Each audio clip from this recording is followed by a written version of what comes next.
Hello बच्चों। चलिए हम लोग remaining portion CBSE board class 12 previous year का क्वेश्चन का डिस्कस करते हैं बच्चे। लास्ट वीडियो में 25 तक का क्वेश्चन का डिस्कशन हो गया। आज 26 से स्टार्ट करते हैं हम, और 26 नंबर आपके स्क्रीन पे ये दिया हुआ है।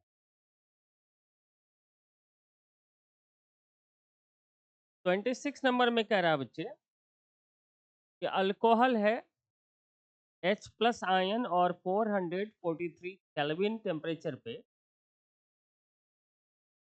इथीन बना रहा है। तो इसका मैकेनिज्म कर रहा है लिखने के लिए।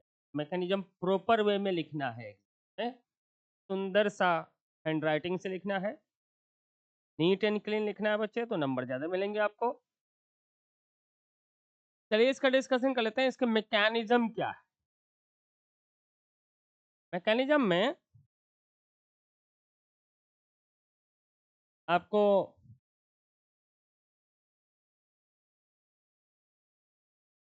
स्टेप बाय स्टेप लिखने हैं बच्चे।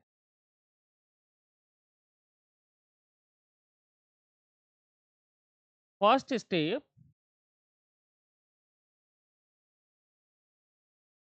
Of mechanism,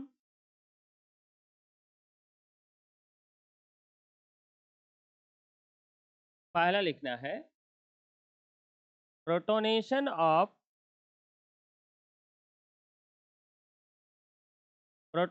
of alcohol. Alcohol को पहले प्रोटोनेट किया जाएगा, क्योंकि H प्लस आयन है और ये H प्लस आयन ऑक्सीजन के पास लोन पेयर ऑफ इलेक्ट्रॉन है। लोन पेयर ऑफ इलेक्ट्रॉन के साथ ऑक्सीजन जुड़ जाएगा और वो प्रोटोनेट हो जाएगा। ये बच्चा प्रोटोनेट हो जाएगा। तो first step is protonation of alcohol. Protonation of alcohol.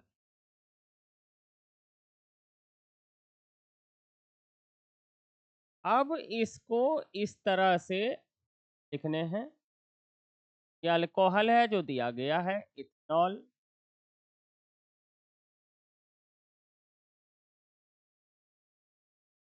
इस पे लोन पेयर ऑफ इलेक्ट्रॉन है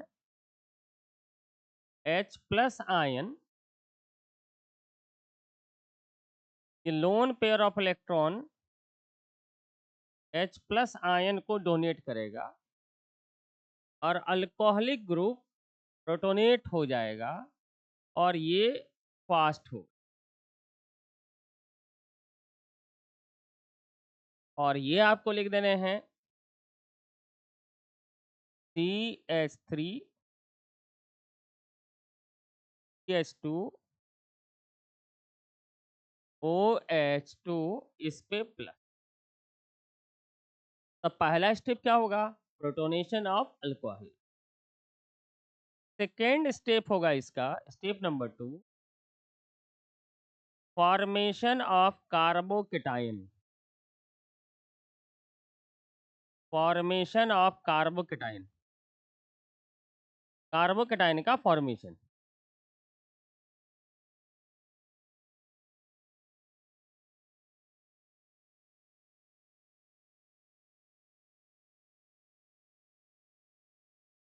और ये कैसे इंडिकेट करना है आपको? जो प्रोटोनेटेड अल्कोहल है, प्रोटोनेटेड जो अल्कोहल है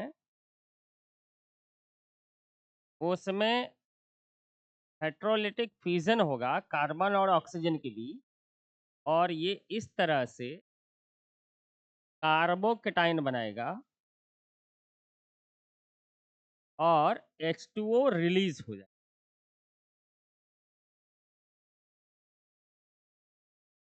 थर्ड स्टेप आपको लिखने हैं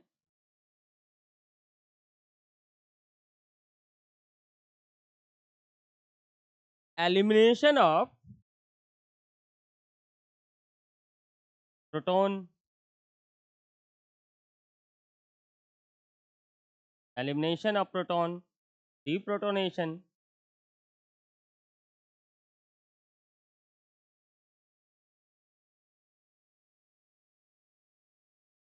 और इनके लिए इसमें लिखना है आपको कि जो थर्ड स्टेप में अल्कोहलिक ग्रुप है बच्चे, जो कार्बोकेटाइन बनाया है, उनमें हाइड्रोजन को हटा देना है। ये वाला हाइड्रोजन लिख देना है, या तीनों हाइड्रोजन को अलग अलग करके लिखना है। प्रोटॉन को हटाना है और डबल बॉन्ड बना देना। इस तरह से इथीन बन गए। ये 3 मैकेनिज्म इस तरह से आपको लिख लेना है। तो डिहाइड्रेशन ऑफ अल्कोहल के 3 पहले, प्रोटोनेशन ऑफ अल्कोहल या formation of protonated alcohol second step में आ जाएगा, formation of carbocation third step में हो गया, एलिमिनेशन ऑफ प्रोटॉन, अल्फा वाला कार्बन से प्रोटॉन को हटा देना है बगल वाले कार्बन से, और फिर डबल बॉन्ड बना देना। इस तरह से इसके मैकेनिज्म हो गए। अब बी वाला पार्ट दिया हुआ है बच्चे कि मेन प्रोडक्ट बताना है 1 ब्यूटीन का B2H6 और H2O2 और OH के मैकेनिज्म नहीं लिखने हैं, लेकिन मेन प्रोडक्ट आपको जानना है कि diborane in presence of hydrogen peroxide और OH ये अल्कोहल बनाता है इथिन, हाइड्रेशन ऑफ अल्कीन हो जाता है, जिसमें हमेशा एंटी मार्कोनिकॉफ आपको वाटर को ही ऐड करना है। वाटर में क्या है तो H और OH है, वाटर में H और OH है। ये H को लेस जहां पर हाइड्रोजन कम है वहां ले जाना है, वही एंटी मार्कोनिकॉफ रूल है। तो इसके मेन प्रोडक्ट बन जाएंगे CH3 CH2 देन CH, यहाँ पर CH एक और हाइड्रोजन आ जाएगा CH2 लिख सकते हैं। दूसरे CH2 पर जहां हाइड्रोजन ज्यादा है वहां पे हाइड्रोजन नहीं लाना है, वहां OH लाना है, एंटी मार्कोनिकॉफ रूल। मतलब वाटर को ही ऐड करना पड़ेगा, हाइड्रेशन ही करना पड़ेगा, लेकिन वाटर का H वहां पर डबल बॉन्ड में लेना है जहां पर कम हाइड्रोजन हो, जहां पर ज्यादा हाइड्रोजन है वहां पर OH। चलिए सी वाला में मेन प्रोडक्ट देखते हैं क्या बनता है। सी वाला में मेन प्रोडक्ट डायरेक्ट आपको लिख देना है, ये कार्बन डाइऑक्साइड इस पे आ जाएगा ऑर्थो पे,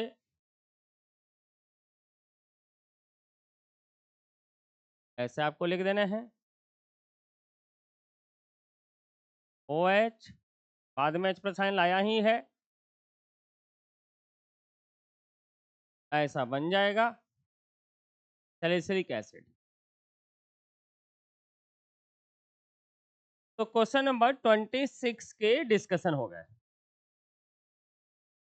अब 27 नंबर कह रहा है what is peptide linkage. Peptide linkage between two amino acid. Peptide linkage is what? Linkage between two amino acid and represented by CONH। कहेंगे peptide linkage is linkage between amino acids by CONH। Peptide linkage is linkage between amino acids through CONH। तो CONH bond को peptide linkage बोलते हैं between amino acid. What type of bond hold DNA? Double helix में DNA का double जो helix बच्चे बनते हैं वह हाइड्रोजन बॉन्डिंग के चलते, हाइड्रोजन बॉन्ड कह रहा कौन सा पॉलीसेक्राइड है, सुक्रोज डाइसेक्राइड है, ग्लूकोज फ्रक्टोज से बनेंगे, ग्लूकोज मोनोसेक्राइड है, फ्रक्टोज मोनोसेक्राइड है, स्टार्च डाइसेक्राइड है। Starch is disaccharide. Give one example each of water soluble vitamins and fat soluble vitamins. Water soluble vitamin B और सी याद रखना है आपको। वाटर soluble बी और सी होता है। वाटर soluble विटामिन बी और सी होते हैं, लेकिन फैट soluble वो आपको याद रखना एडेक, ADEK, एडेक। ये फैट soluble विटामिन है। Water insoluble, fat soluble vitamin है। चलिए अब 28 नंबर देखते हैं क्या कहता है। कंपाउंड ए अब इस तरह का ऑर्गेनिक में ईस्टर वाले चैप्टर में कार्बोक्सिलिक एसिड ईस्टर वाले में तैयार कर लेने हैं। 2-3 क्वेश्चन एनसीईआरटी के एक्सरसाइज में मिल जाएंगे। 28 नंबर कह रहा है कि कंपाउंड का मॉलिक्यूलर फॉर्मूला दिया गया है, जिसको लिथियम अल्मोनियम हाइड्राइड से रिडक्शन करने पे दो तरह के कंपाउंड बन रहे हैं, बी एंड सी। बी का ऑक्सीडेशन कर रहे हैं with PCC, pyridinium chromyl chloride, compound D बना रहे हैं, जो डाइल्यूट NaOH से सब्सिक्वेंट हीटिंग के बाद कंपाउंड ई बना रहा है। ई का कैटालिटिक हाइड्रोजनेशन करवाया, ई बनाया, और कंपाउंड डी को ऑक्सीडेशन करने पे एफ बनाया, जिसका जो मोनो बेसिक एसिड है। तो ये आइडेंटिफाई करने के लिए कह रहा है कि आप इसको आइडेंटिफाई कीजिए कि कौन सा इसमें, कौन ए है, कौन बी है, कौन सी है, कौन डी।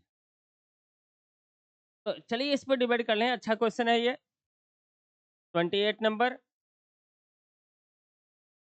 सबसे पहले आप ये जो कंपाउंड है, इस कंपाउंड में ये जो कंपाउंड है बच्चे का मॉलिक्यूलर फॉर्मूला अवेलेबल है। तो सिंपल मॉलिक्यूलर फॉर्मूला से यह आ जाएगा कितने ऑक्सीजन है, 2 ऑक्सीजन है। तो 2 ऑक्सीजन में ये क्या बन सकते हैं, ईस्टर बन सकता है। और ईस्टर क्या है, तो Easter carbon double bond oxygen है। कार्बन डबल बॉन्ड ऑक्सीजन कह दीजिए। अब एक कार्बन तो यहाँ है ही, फर्दर 5 कार्बन। 5 कार्बन में मान लेते हैं 2 कार्बन इधर है,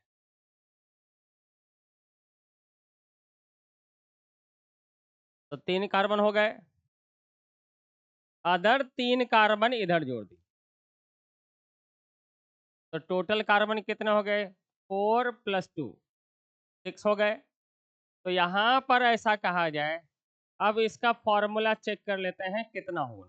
ये कार्बन तो 6 है, ये हाइड्रोजन 3 + 2 5 + 2 7 + 2 9 + 3 12।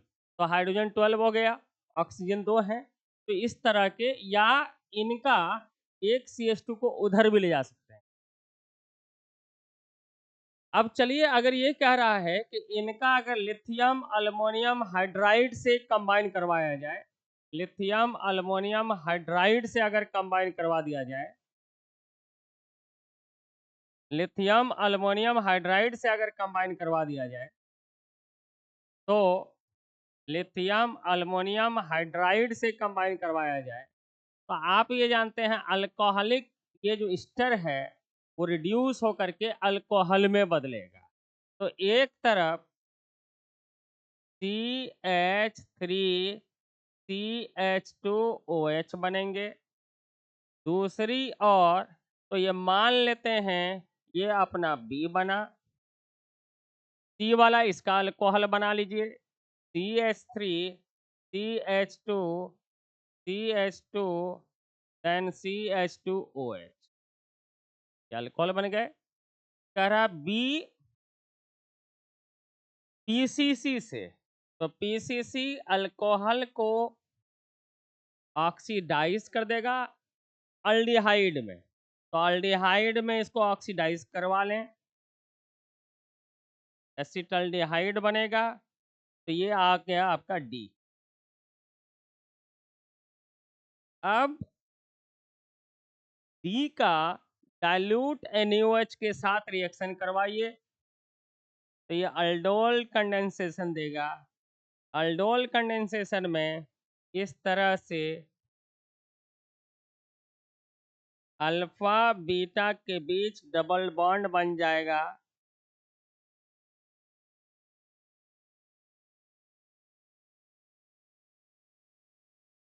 ऐसे बन जाएंगे बच्चे, कंडेंस होकर के ऐसा अल्डोल कंडेंसेशन।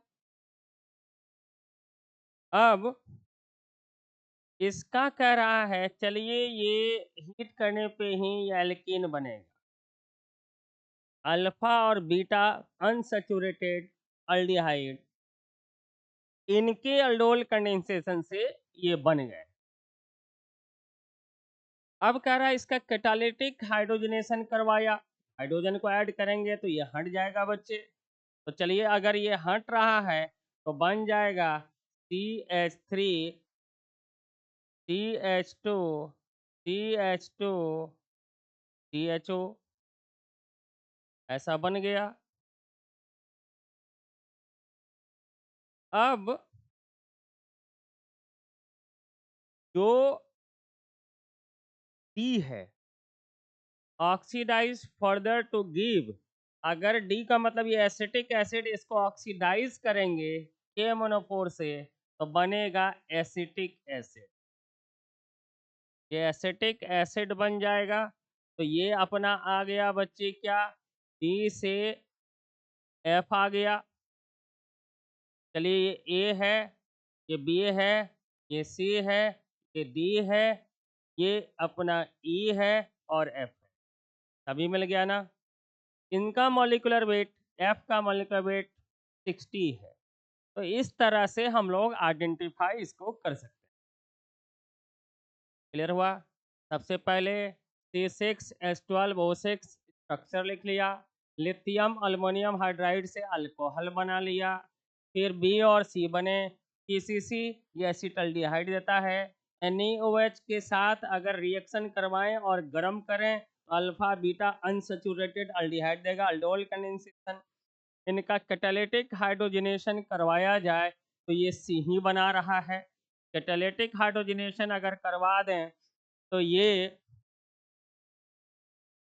अल्कोहल भी बदल जाएगा, अल्कोहल भी बदल जाएगा CH2OH में, अल्कोहल भी रिड्यूस होकर के CH2OH में बदल जाएगा, वही अपना C है।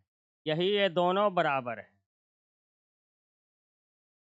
तो हम लोगों का क्या क्या आंसर आ गया, ए क्या है, ईस्टर है, उसका फॉर्मूला यहाँ पर लिख लिया।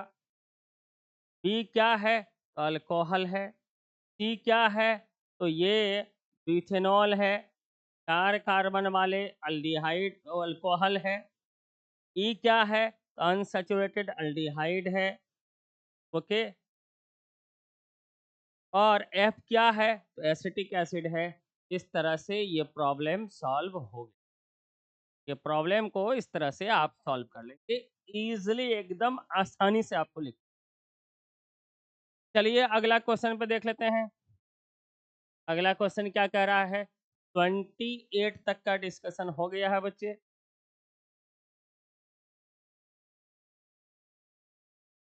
29 पे आ जाते हैं हम लोग।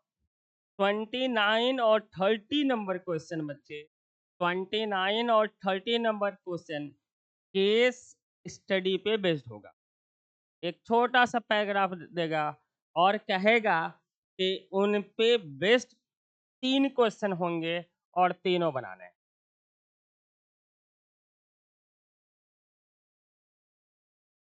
3 क्वेश्चन है, हर एक क्वेश्चन में आपको 4 नंबर मिलेंगे। देखते हैं ये क्या कह रहा है, केस स्टडी है, सेक्शन डी है, 29 नंबर। चलिए इस पर हम लोग डिबेट कर लें। पहला क्वेश्चन है, बैटरी से रिलेटेड है, ये पढ़ लेंगे। प्राइमरी बैटरी वो है जो नॉन रिचार्जेबल है, सेकेंडरी बैटरी वो है जो रिचार्जेबल है। इस लिखा हुआ है कि बैटरी दो तरह का, प्राइमरी बैटरी एक ही बार इस्तेमाल होगा, इसका मतलब ये नॉन रिचार्जेबल होगा। सेकेंडरी बैटरी रिचार्जेबल होगा। Cell potential of mercury cell is 1.35, remain constant during its lifetime। Mercury cell का आपको इक्वेशन लिख देना है। मरकरी में इस्तेमाल होता है बच्चे जिंक और मर्क्यूरिक ऑक्साइड, ये बना देगा जिंक ऑक्साइड और मरकरी। इसका EMF of the cell E nought of the cell -0.059 divided by 2 electron का लॉस और गेन है। लॉग ऑफ प्रोडक्ट सॉलिड, ये सॉलिड है, ये प्योर लिक्विड है 1, यहाँ पर भी सॉलिड है 1, log 1 0, तो E is equal to E nought जो हमेशा कांस्टेंट। कह देंगे मरकरी सेल में रिएक्शन में इन्वॉल्व सॉलिड हैं या मरकरी है जिसका ईएमएफ कॉन्सेंट्रेशन पे डिपेंड नहीं करेगा, कॉन्सेंट्रेशन पे डिपेंड नहीं करेगा। Write the reaction involve in recharging of lead storage battery, तो इसके रिएक्शन आपको लिख देने हैं। लेड स्टोरेज बैटरी के आपने कब रिचार्जिंग हो रहा है, तो रिचार्जिंग के केस में और डिस्चार्जिंग के केस में दो इक्वेशन याद रखना। रिचार्जिंग के केस में जो रिचार्जिंग ऑफ, अगर रिचार्जिंग हो रहा है, हम बाहर से करंट पास करवा रहे हैं, तो इस तरह से रिएक्शन होगा। जो PbSO4 बना है डिस्चार्ज के समय में, वो इलेक्ट्रॉन लेगा और बदल जाएगा Pb में और सल्फेट में। ये रिडक्शन हो रहा है, तो ऐसे करके रिडक्शन हमेशा कैथोड पे होता है, तो आपको कैथोड लिख देने हैं। अब एनोड पे तो PbSO4 in presence of water, ये बदल जाएगा PbO2 में प्लस ऑफ H2SO4 में +2H प्लस आयन में।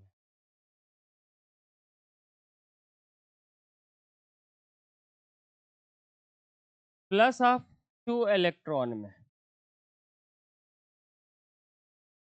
ऐसे आपको लिख लेने हैं।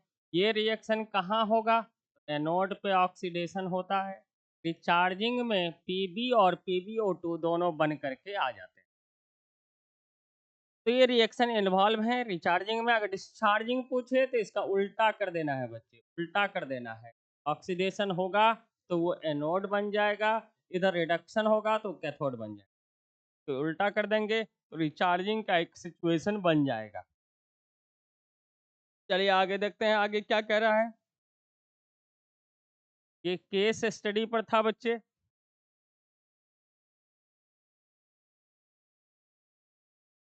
30 नंबर कह रहा है कि इनका वैलेंस बॉन्ड थ्योरी का एक थोड़ा सा केस स्टडी दिया है, जिसमें क्रिस्टल फील्ड थ्योरी भी है, इन सब इंक्लूड किया गया है। करा what is crystal field splitting energy. Crystal field splitting energy is energy difference between Eg and T2g Ag और d ऑर्बिटल जो लिगेंड के प्रेजेंस में d ऑर्बिटल जो स्प्लिट होता है, in presence of ligand d orbital is splitted into Eg and T2g. The energy difference between these two set of the orbital is called crystal field splitting energy. E वाला ये तो सीधा सा definition है, energy difference between Eg and T2g, या in presence of ligand d orbital is splitted into different set and energy difference between different set of d orbital is called crystal field splitting energy. आप अच्छे से लिख लेंगे बच्चे। Violet colour of complex, जब भी colour देखना है क्रिस्टल फील्ड थ्योरी के अनुसार, तो सबसे पहले ये टाइटेनियम, स्कैंडियम, टाइटेनियम, ये 21 से 30 तक आपको बताया गया था। टाइटेनियम का एटॉमिक नंबर 22 है और इसमें चार्ज +3 होगा। इससे पहले टाइटेनियम का इलेक्ट्रॉनिक कॉन्फ़िगरेशन आपको लिख लेने हैं। आर्गन 18 है, फिर 4s2 है, 3d2 है। अगर टाइटेनियम +3 कह दे तो आर्गन 3d1। अब कह रहा रीजन बताइए, इन प्रेजेंस ऑफ लिगेंड ये ऑक्टाहाइडल है तो ये कन्वर्ट हो जाएगा Eg में और T2g में। तो violet colour is due to electronic transition between Eg and T2g। Eg से इलेक्ट्रॉन T2g से Eg में जाएगा, फिर Eg से जैसे इलेक्ट्रॉन एक्साइट होगा इसमें जाएगा, फिर वापस ग्राउंड लेवल पे आएगा, तो ये लाइट का एनर्जी देगा। तो सिंपल सा रीजन कहेंगे ड्यू टू डी ट्रांजिशन। ये डी ऑर्बिटल है Eg वाला, ये अलग से डी ऑर्बिटल है, इनके बीच डी ट्रांजिशन आप लिखेंगे। Reason is due to d transition. अब सी वाला कह रहा है बच्चे कि CrNH3 6+3 पैरामैग्नेटिक वाइल NiCN4, तो इनमें पैरामैग्नेटिक है क्योंकि इसमें अनपेयर्ड इलेक्ट्रॉन है। अच्छे से इसका इलेक्ट्रॉनिक कॉन्फ़िगरेशन लिख देना है, अनपेयर्ड इलेक्ट्रॉन शो कर देना है। इसमें Cn के चलते निकेल का सभी इलेक्ट्रॉन पेयर्ड हो जाएगा, पेयर करवा देना है, और उसमें अनपेयर्ड इलेक्ट्रॉन है ही नहीं, इसलिए ये डायमैग्नेटिक। तो इस तरह से आप आराम से ये क्वेश्चन आप सॉल्व कर लेंगे। मतलब बच्चे केस बेस्ड जो क्वेश्चन आएगा वो आसान आने वाले हैं, आसान आते हैं बोर्ड में, उसका टेंशन आपको बिल्कुल नहीं लेने हैं। अब आगे आ जाए।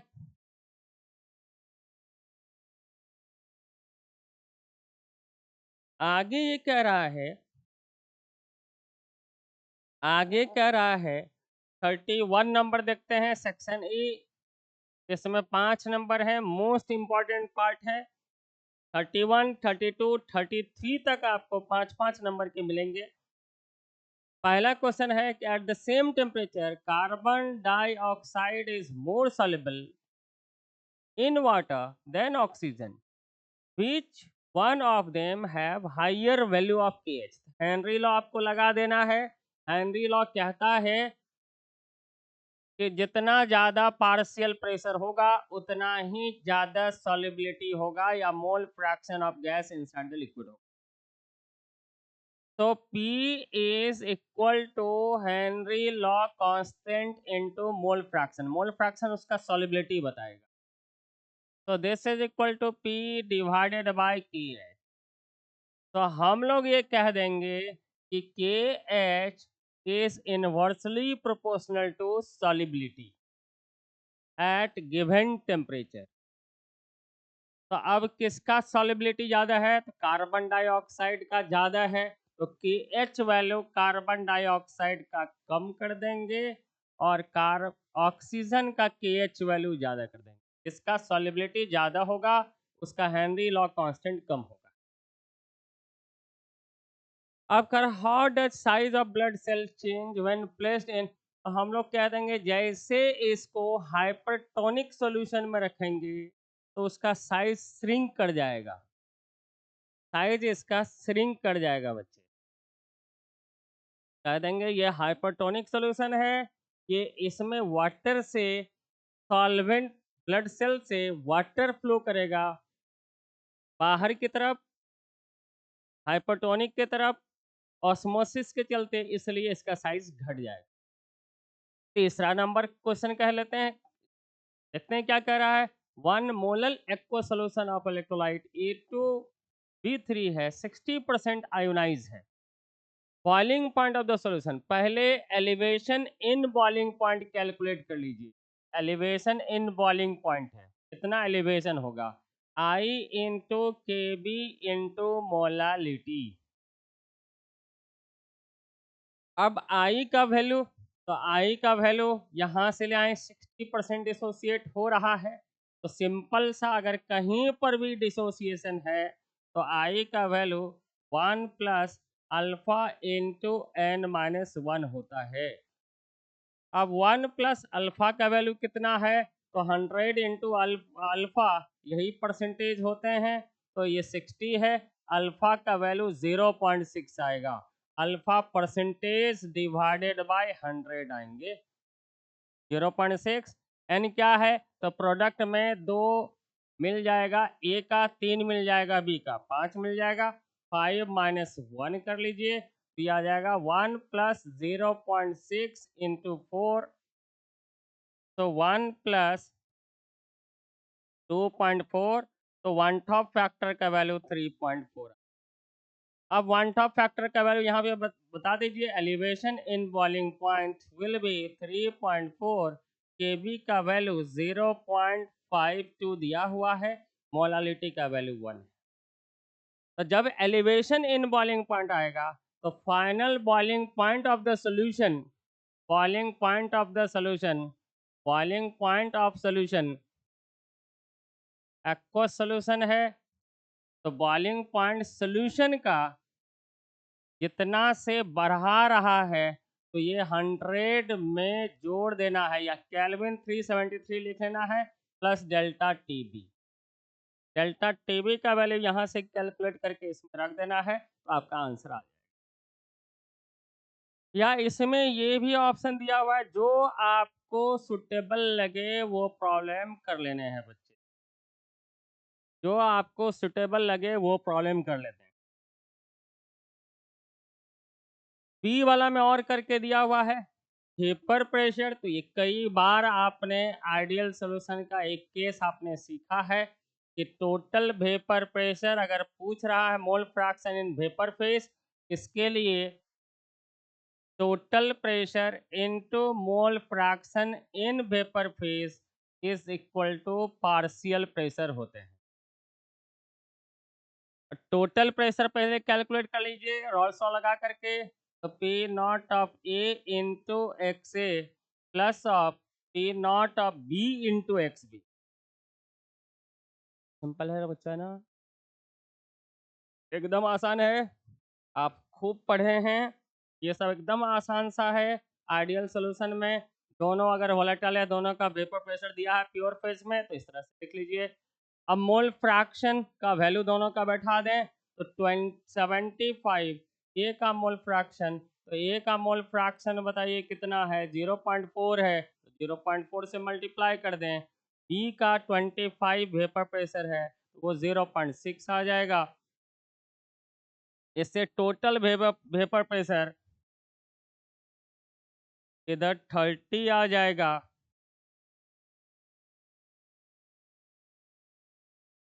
और इधर आ जाएगा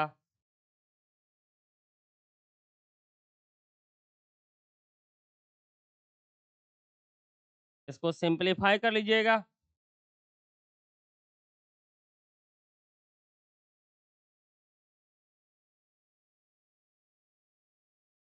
15, तो ये आ जाएगा 45।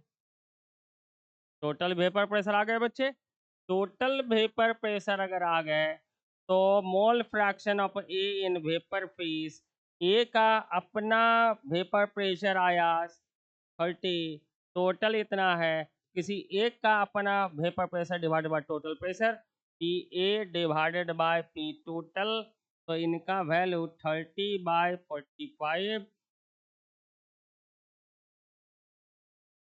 इस तरह से बी का भी वैल्यू कैलकुलेट हो जाएगा। इस प्रॉब्लम का कई बार आपने बनाया है, एक बार रिवीजन कर लीजिए बच्चे, एकदम नहीं छूटने वाला है। अगर वेपर फेज में पूछे तो सबका अपना प्रेशर, तो ए का अपना vapour pressure P nought of A X A, B का अपना pressure P nought of B X B, तो अपना अपना प्रेशर जब आ जाएगा तो उसके हेल्प से टोटल प्रेशर, तो अपना अपना प्रेशर को टोटल प्रेशर डिवाइड कर देंगे तो वेपर फेज का मोल फ्रैक्शन आ जाएगा। वेपर फेज का इससे मोल फ्रैक्शन आसानी से आ जाएगा। तो बच्चे, कॉलिगेटिव प्रॉपर्टी क्या है? ऐसे कोई भी प्रॉपर्टी जो नंबर ऑफ सॉल्यूट पार्टिकल पे डिपेंड करता है, उसके नेचर पे, property which depends number of solute particle inside the solution not on it's nature. Which colligative property is preferred for molar mass determination? आपने पढ़ा है मैक्रो मॉलिक्यूल के लिए ऑस्मोटिक प्रेशर मेथड सबसे बेस्ट मेथड है molecular weight पता करने के लिए। इक्विमोलर सॉल्यूशन ऑफ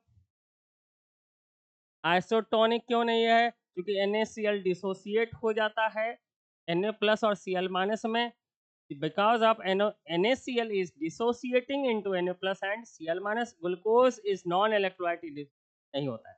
इस तरह से आप लिख करके 5 नंबर इजीली आपका एग्जाम में आ जाएगा। इस तरह से हम लोग आराम से आपको एग्जाम देना है, फुल टाइप रहना है, जो आपने पढ़ा है अच्छा पढ़ा है, टेंशन बिल्कुल नहीं लेने हैं बच्चे। 32 नंबर क्या कह रहा है देख लीजिए, N diethyl benzene sulphonamide is insoluble. तो अगर ये कह दें अल्कली में इनसॉल्युबल क्यों है, तो आपने ये पढ़ा है बच्चे, रीज़न उसका होगा कि इसमें रिप्लेसेबल हाइड्रोजन नहीं है। इसमें रिप्लेसेबल हाइड्रोजन जहाँ पर रहे, एसिडिक हाइड्रोजन रहे, वही अल्कली में सॉल्युबल होगा। कहेंगे it does not have replaceable hydrogen, so it is insoluble in alkali. Aniline does not undergo Friedel Craft. Aniline क्यों फ्रीडल क्राफ्ट नहीं देता है? क्योंकि ये सिंपल सा फ्रीडल क्राफ्ट में लेविस एसिड इस्तेमाल होता है, तो एनिलीन उसी से कंबाइन कर जाएगा। ये एनिलीन उसी से कंबाइन कर जाएगा बच्चे, because of acid and Lewis base reaction, so aniline is not used in Friedel Craft reaction. Okay, simple सा यहाँ दर्शा देना लोन पेयर ऑफ इलेक्ट्रॉन, जो चला जाएगा अल्मोनियम क्लोराइड के पास। अल्मोनियम क्लोराइड लेविस एसिड है, उधर ही रिएक्शन आ जाएगा, रिंग में कार्बन का अल्काइलेशन या एसाइलेशन नहीं हो पाएगा, because of aluminium chloride is Lewis acid. और नाइट्रोजन पे लोन पेयर ऑफ इलेक्ट्रॉन है। चलिए आगे बढ़ा जाए, ये सब तो आसानी से आप कैलकुलेट कर लेंगे बच्चे।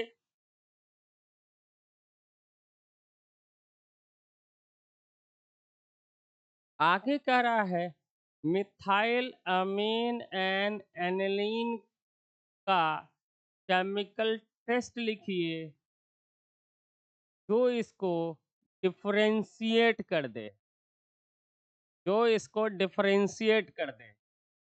तो अब मिथाइल अमीन, तो मिथाइल अमीन, ऐसे ये मिथाइल अमीन है,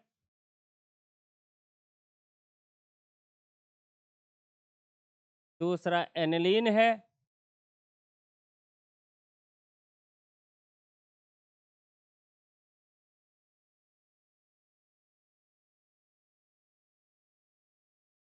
एनिलीन है बच्चे,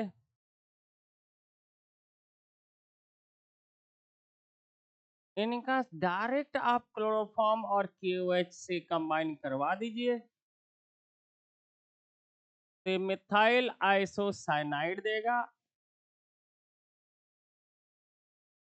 और ये बेंजाइल आइसोसाइनाइड।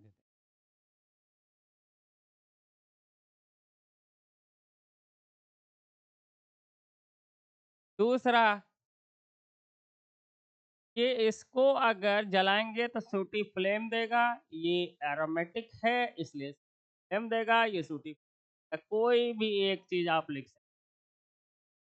डी कह रहा है कि राइट केमिकल रिएक्शन इन्वॉल्व इन Gabriel phthalimide synthesis. Gabriel phthalimide synthesis में प्राइमरी अमीन बनता है, ये आप जानते हैं। इनके लिए पहले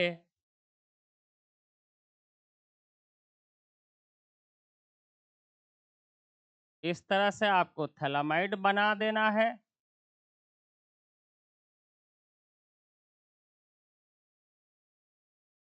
हाँ, रिप्लेसेबल हाइड्रोजन है। इनका रिएक्शन KOH से करवा देना है। जो रिएक्शन इन्वॉल्व होगा, यहाँ से हाइड्रोजन आयन हटेगा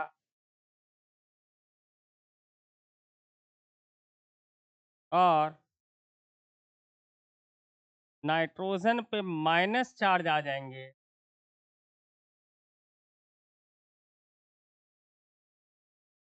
अब इसका रिएक्शन आपको करवा देना है RH से, तो ये न्यूक्लियोफाइल इधर जाएगा, X हटेगा।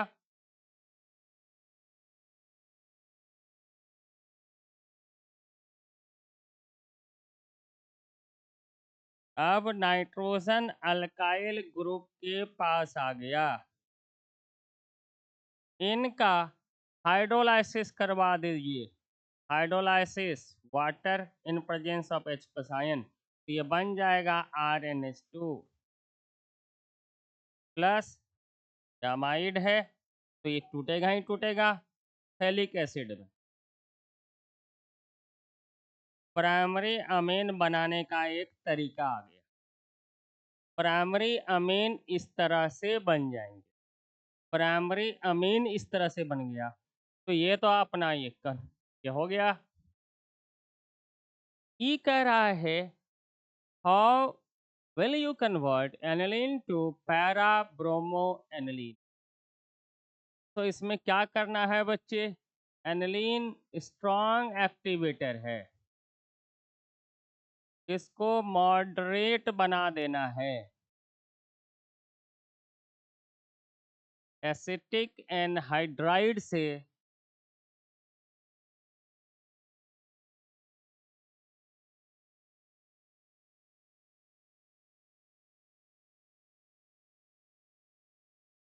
एसिटिक एनहाइड्राइड से रिएक्शन करवा देना है, या या इथेनॉइल क्लोराइड से कंबाइन करवा देना है, तो इसका एसिटाइलेशन हो जाएगा। ये थोड़ा सा एक्टिविटी को कम कर देगा। अब इसका रिएक्शन करवा देना है आपको ब्रोमीन से in presence of carbon disulphide, तो ये बन जाएगा पैरा पोजीशन पे ब्रोमीन आ जाएगा।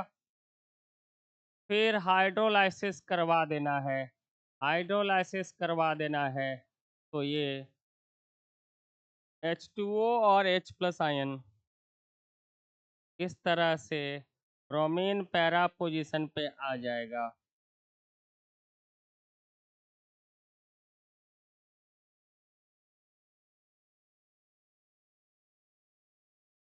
कंप्लीट द फॉलोइंग रिएक्शन, तो इसमें कंप्लीट अगर करना है तो सीधा सा इससे कर देना है बच्चे।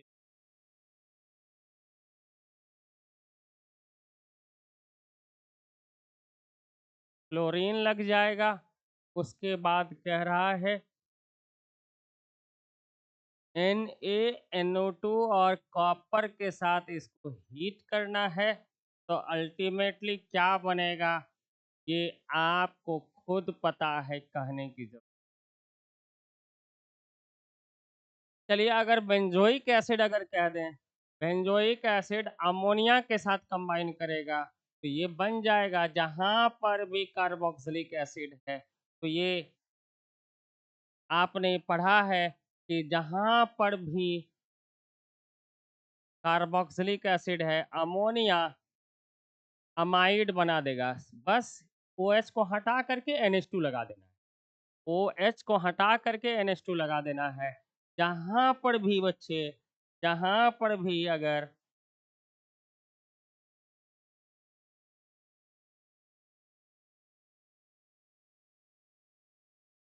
जहाँ पर भी आपको अगर मिले, कहीं पर भी मिले बच्चे अमाइड, उसका रिएक्शन अगर ब्रोमीन और NaOH से किया जाए तो हॉफमान CO को हटा करके NH2 लगा देना है। CO को हटा करके अमाइड का CO हट जाएगा कार्बन डाइऑक्साइड के फॉर्म में और एनिलीन बन जाएगा। तो सिंपल तरह से आ गए। चलिए 33 नंबर जो लास्ट क्वेश्चन है, मेल्टिंग और boiling point of zinc, cadmium, mercury बहुत लो है। हम लोग ऐसे पढ़े थे कि एंथैल्पी ऑफ एटमाइजेशन इनका बहुत कम है, इनका एंथैल्पी ऑफ एटमाइजेशन बहुत कम है। पूरा फिजिकल प्रॉपर्टीज में ये डी और एफ में दिया गया था और इनका एंथैल्पी ऑफ एटमाइजेशन या पैकिंग अंदर कम है, आसानी से इसके एटम अलग अलग हो जाएंगे। Enthalpy of atomisation of these elements are very less, so melting and boiling point is very less. चलिए D4 स्पीसीज में C+2 is strongly reducing। फिर NCERT का ये चीज को कहा है। क्रोमियम प्लस 2 का आपको लिख लेना है इलेक्ट्रॉनिक कॉन्फ़िगरेशन। क्रोमियम प्लस 2 का इलेक्ट्रॉनिक कॉन्फ़िगरेशन, उससे पहले क्रोमियम का लिख लेना है आपको बच्चे। तो क्रोमियम का इलेक्ट्रॉनिक कॉन्फ़िगरेशन, अगर क्रोमियम का इलेक्ट्रॉनिक कॉन्फ़िगरेशन आपने पढ़ा है, ये 4s2 4s1 s2 नहीं 4s1 3d5 आउटर मोस्ट उसका आर्गन है। क्रोमियम प्लस 2 का 3d4 हो जाएगा। तो ये 3d5 एंड 3d4 इसका इलेक्ट्रॉनिक कॉन्फ़िगरेशन है। तो it will try to get 3d5, so it will take electron, so it is, ये हाफ फील्ड ज़्यादा स्टेबल है, हाफ फील्ड होने के लिए एक इलेक्ट्रॉन लेगा तो ये रिड्यूसिंग है। Mn+3 का वैसे लिख लेना है, Mn+3 का इनका भी आ जाएगा 3d4।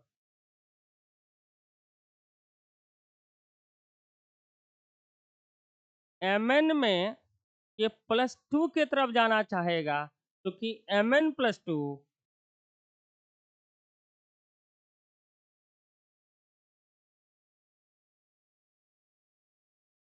Mn+3 is strong oxidizing, मतलब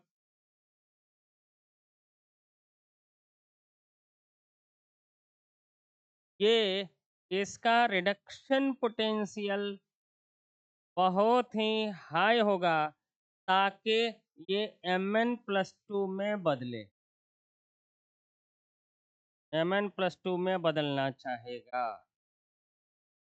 चलिए तो क्रोमियम +3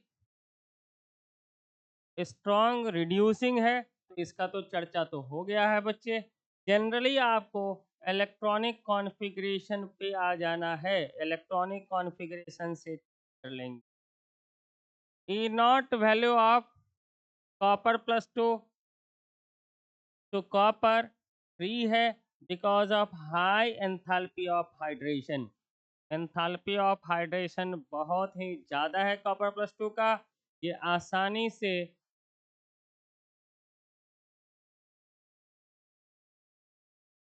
ये एंथैल्पी ऑफ इनका कह दीजिए, एंथैल्पी ऑफ हाइड्रेशन काफ़ी ज़्यादा है, रिडक्शन पोटेंशियल इसका पॉजिटिव है। अच्छा, इसका रीजनिंग कहना है, तो रीजनिंग करने के लिए आपको ये बता देना है कि कॉपर +2 में 3d9 इलेक्ट्रॉनिक कॉन्फ़िगरेशन है, ये आराम से इलेक्ट्रॉन लेना चाहेगा। 3D10 की तरफ जाना चाहेगा। ओके बच्चे, तो इसका मतलब ये 3D9 इलेक्ट्रॉनिक कॉन्फ़िगरेशन के चलते this it has higher tendency to take electron, it has higher tendency to take electron. इनको अगर हीट करें तो आपने ये डी और एफ में पढ़ा है कि MnO4 को हीट करने पे बदल जाएगा K2MnO4 और बदल जाएगा MnO2 plus of heating effect का ये आता है बच्चे इनमें। तो इनमें बैलेंस करके लिखना है क्रोमियम +3 और I-2 में कन्वर्ट हो जाएगा, I-2 में कन्वर्ट हो जाएगा। इसको बैलेंस करके अच्छे से आपको ओके बच्चे, थोड़ा बहुत आपको हेल्प कर रहे हैं, क्विकली रिवीजन कर लेना है, घबराना बिल्कुल नहीं है, एकदम कूल टाइप आपको तैयारी करना है। आप 70 out of 70 sure and certain पाएंगे। ओके बच्चे, थैंक यू वेरी मच।